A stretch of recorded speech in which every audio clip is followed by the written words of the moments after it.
अकबर बीरबल की कहानी। सब बह जाएंगे। एक बार शहंशाह अकबर अपने साथ बीरबल को शिकार पर ले गए।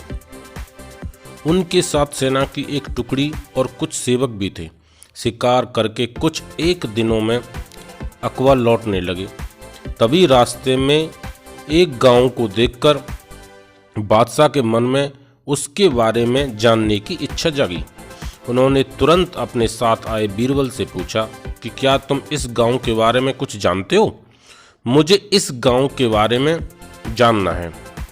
बीरबल ने जवाब दिया, शहंशाह, मुझे भी इस गांव के बारे में कुछ नहीं पता है।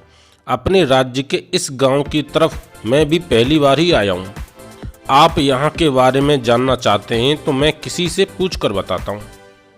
तभी बीरबल की नज़र एक आदमी पर पड़ी।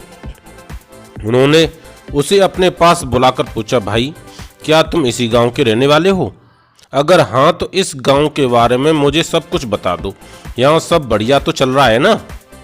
वो आदमी बीरबल के सवालों का जवाब दे ही रहा था कि उसकी नज़र बादशाह पर पड़ गई। उसने उन्हें पहचान लिया, फिर बोला कि साहब, आप लोगों के राज में यहाँ सब कुछ खराब कैसे हो सकता है? यहाँ सब कुछ बढ़िया है। तब बादशाह ने उससे पूछा, तुम्हारा नाम क्या है? उस व्यक्ति ने जवाब में कहा, मेरा नाम गंगा है। बादशाह फिर बोले, पिता का नाम? जवाब मिला, जमुना। इतना सुनकर बादशाह ने पूछा कि फिर तो जरूर तुम्हारी माँ का नाम सरस्वती होगा।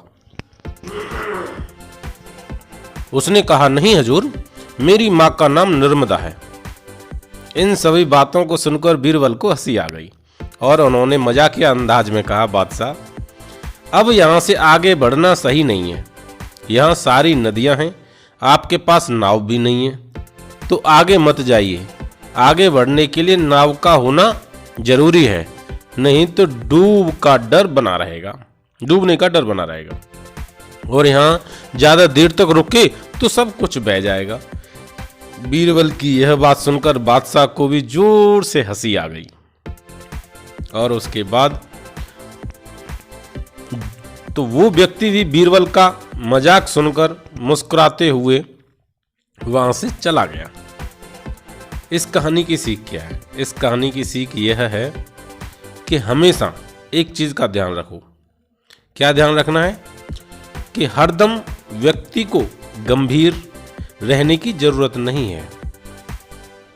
हंसी मजाक करना भी बहुत जरूरी है। मेरी यह कहानी अच्छी लगी हो तो आप मेरे चैनल को सब्सक्राइब, लाइक एंड शेयर जरूर करें। धन्यवाद।